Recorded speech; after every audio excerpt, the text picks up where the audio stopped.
எல்லாருக்கும் வணக்கம். இன்றைக்கி நம்ம என்ன ஒரு கதை பார்க்க போகிறோம் அப்படின்னா, ஆம், ஒரு சின்ன ஸ்டோரி தான். எப்பயும் சொல்கிற மாதிரி ஒரு நார்மலான ஸ்டோரி தான். பட் அதே மாதிரி நல்ல கருத்து வந்துட்டு அதில் இருக்கும். நல்ல கருத்து அப்படிங்கிறத விட எல்லாருக்குமான கருத்து அது. ஆம், என்ன அப்படின்னா, ஒரு பேப்பர் போடுற பையன் ஒருத்தன் வந்துட்டு இருக்கான். அந்த பேப்பர் போடுற பையன் வந்துட்டு டெய்லி வந்துட்டு ஒவ்வொரு வீடாக போட்டுட்ருப்பான் இல்லையா? நம்ம வீட்டிலே இப்போ போடுறாங்க இல்லையா? பார்த்தீங்கன்னாலே தெரியும். அதை அப்சர்வ் பண்ணி பார்த்தீங்கன்னாலே தெரியும். அவங்க வந்துட்டு ரொம்ப ஃபாஸ்ட்டாக ஒவ்வொரு வீட்லேயும் வந்துட்டு அந்த நேரம் வந்துட்டு அவங்களுக்கு, ஏன்னா அந்த குறிப்பிட்ட காலகட்டத்தில் ஒரு 5 மணிலேருந்து ஒரு 7:30 மணிக்குள்ளே அவங்க எல்லார் வீட்டுக்குமே வந்துட்டு அந்த பேப்பர்ஸை வந்துட்டு டெலிவரி பண்ணணும் அப்படிங்கிற ஒரு ஷார்ட் டைம் டாஸ்க் இருக்கிறதுனால அவங்க என்ன பண்ணுவாங்கன்னா, ரொம்ப ஃபாஸ்ட்டாக அதை தூக்கி தூக்கி எரிஞ்சிட்டு போயிடுவாங்க. அப்போ இதே மாதிரி அந்த பையன் என்ன பண்ணியிருக்காப்படி, ஒரு வீட்டில் போய் எரிஞ்சிட்ருந்து எல்லார் வீட்லேயும் அப்படியே எரிஞ்சு போயிட்டே இருக்காப்படி. பேப்பரெல்லாம் போட்டுட்டு போயிட்டுருக்காங்க. அப்போது ஒரு வீட்டில் மட்டும் என்ன இருக்கும் அப்படின்னா, இப்போ நம்ம இப்பயும் சில இடத்துல வந்துட்டு அந்த மழைக்காலத்தில் வந்துட்டு மழையிலேருந்து தப்பிக்கிறதுக்காக இல்லை பாதுகாப்பு கருதி என்ன பண்ணுறாங்க அப்படின்னா, ஒரு சின்ன அஞ்சல் பெட்டி மாதிரி வச்சிடுறாங்க. வீட்டோட கேட்லேயோ இல்லை வீட்டோட காம்பவுண்டு மதில் சுவர்லேயோ அப்படி வச்சிடுறாங்க இல்லையா? அப்போது அந்த குறிப்பிட்ட வீட்டில் வந்துட்டு அந்த கேட்டு மேலே ஒரு சின்ன அஞ்சல் பெட்டி வந்துட்டு இருக்குது. அந்த அஞ்சல் பெட்டிக்குள்ளே தான் இந்த பையன் வந்துட்டு அதை போட்டு போயிட்டு இருந்திருக்கு அப்படி. இப்போ ரெகுலராக இது வந்துட்டு தினமும் காலையில் நடக்கிற ஒரு விஷயமா இருந்திருக்குது. அப்போ அவங்க என்ன பண்ணியிருக்காங்க அப்படின்னா, ஒரு நாள் திடீர்னு அந்த அஞ்சல் பெட்டியை வந்துட்டு காணும்.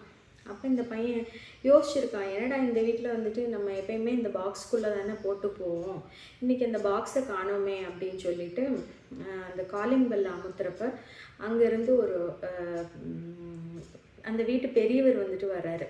வந்த உடனே, ஐயா நீங்கள் ஏன் வந்துட்டு இந்த 2 நாள் இதே மாதிரி நடக்குது, தொடர்ந்து ஒரு 2-3 நாள் இதே மாதிரி நடக்கவுமே, ஐயா எனக்கு வந்துட்டு நேரம் கிடையாது, நான் வந்துட்டு நீங்கள் அந்த வேகமாக நான் அந்த பேப்பரெல்லாம் போட்டுட்டு போகணும், பல வீடுகளுக்கு வந்துட்டு நான் இந்த செய்தித்தாள்களை நியூஸ் பேப்பரை வந்துட்டு போடணும், அதனால நீங்கள் அந்த பாக்ஸை வந்துட்டு வச்சுருங்க, அந்த பாக்ஸ் இல்லாதது எனக்கு சிரமமாக இருக்குது, நீங்கள் பாக்ஸ் வச்சுட்டிங்கன்னா நான் வழக்கம் போல் அந்த பாக்ஸ்குள்ளே வந்துட்டு போட்டுட்டு போயிடுவேன் அப்படின்றக்கு அப்படி.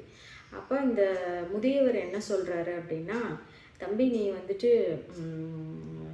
பாக்ஸில் கொடுக்க வேண்டாம், டெய்லி நீ இந்த காலிங் பெல் அழுத்தினாலே போதும், நானே வந்து வாங்கிக்கிறேன், கூட வேணால் நான் உனக்கு ஒரு 500 ரூபாய் மாதம் சேர்த்து தர்றேன், கூட தர்றேன், ஆனால் நீ எனக்கு வந்துட்டு என் கையில் தான் நீ இந்த செய்தித்தாளை வந்துட்டு கொடுத்துட்டு போகணும் அப்படின்னு சொல்லி இந்த பையன் வந்துட்டு யோசிச்சு பார்க்குறான். இவனுக்கு அந்த அந்த காரணம் வந்துட்டு புலப்படலை.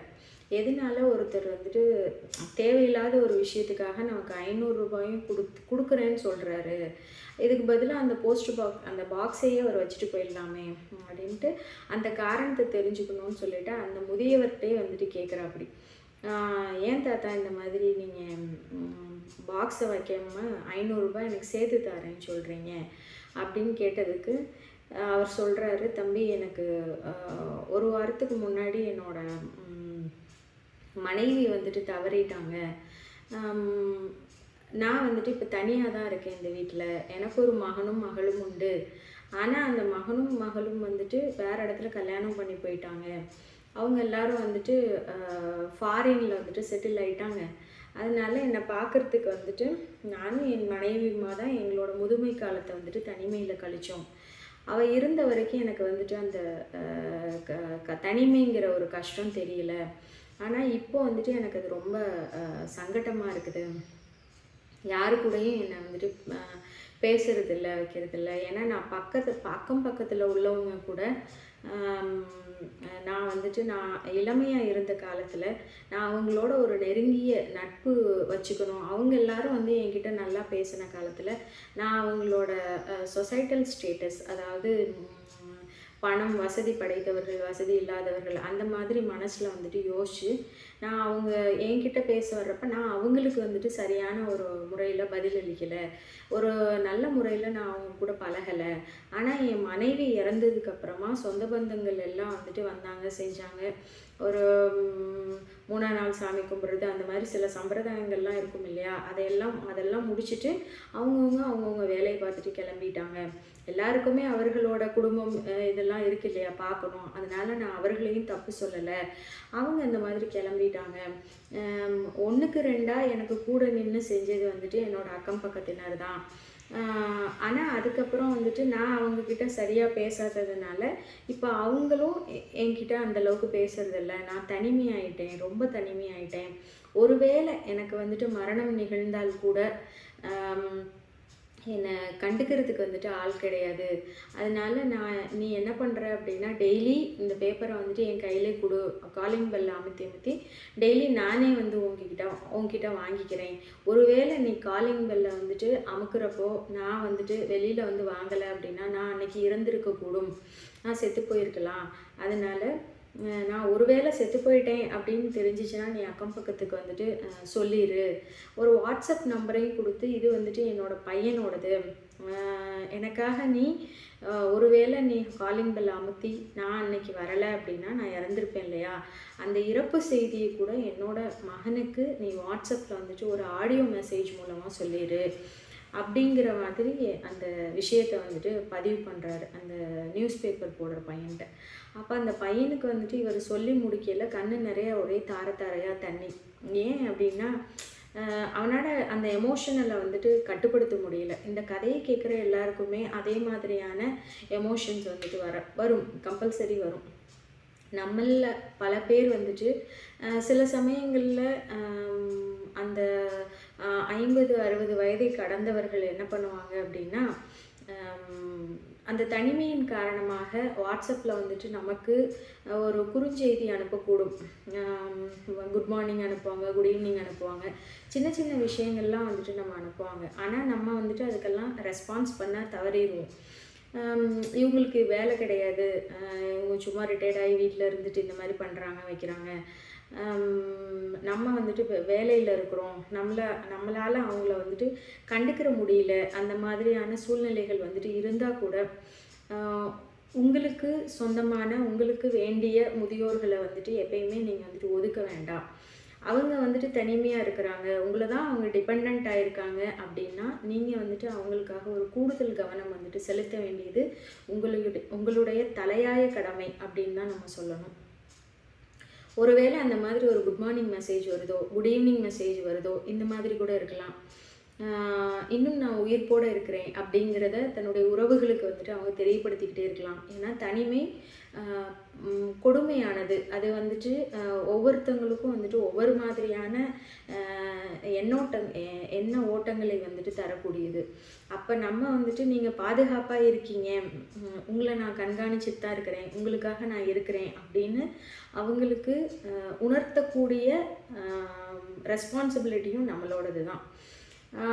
இது வந்துட்டு நான் அதில் லாஸ்ட்டில் வந்துட்டு அந்த லைன் எழுதியிருந்தாங்க. அந்த பகிர்வை பகிர்ந்தவர்கள் வந்துட்டு நான் சொன்னேன் இல்லையா, இந்த எல்லா கதையெல்லாம் விட இந்த கதையில் வர்ற எல்லா வரிகளையும் விடவும் அதிகமாக பாதித்த வரிகள் அப்படின்னா 2 லைன் எழுதியிருந்தாங்க. அது இந்த கதைக்கு தலைப்பாக கூட நம்ம வச்சுக்கலாம். பசுமை இலைகளை மறவாதீர், நீங்கள் வந்துட்டு பழுத்த இலையாக நாமும் ஆகலாம். அதாவது இன்றைக்கி நமக்கு வந்துட்டு இளமை இருக்குது, இன்றைக்கி வந்துட்டு நம்ம யாரையும் டிபெண்ட்டாக வந்துட்டு நம்ம இருக்கலை. என் கையில் சொல்லுவாங்க இல்லையா, ரத்தம் சூடாக இருக்கிறது. இளமை காலத்தில் நம்ம யாரையுமே நமக்கு தேவையில்லை அப்படின்னு நம்ம நினச்சா கூட முதுமைன்னு ஒரு காலம் எல்லாருக்கும் வரும். காசு உள்ளவன், காசு இல்லாதவன், நல்ல குணம் உள்ளவங்க, நல்ல குணம் இல்லாதவங்க, அடுத்தவர்களை மதிக்க தெரிந்தவர்கள், எல்லா பாரபட்சம் எதுவுமே இல்லைன்னா கூட மனுஷனாக பிறந்த எல்லாருக்குமே முதுமை அப்படிங்கிறது இருக்குது. அதனால வந்துட்டு நம்ம சார்ந்த முதியவர்களை வந்துட்டு நம்ம மறக்கவும் வேண்டாம், அவர்களை ஒதுக்கவும் வேண்டாம். நம்மளில் தான் அவங்க வந்துட்டு பிரெட் ஃபீடிங்க்கு வந்துட்டு நம்பி இருக்கிறாங்க.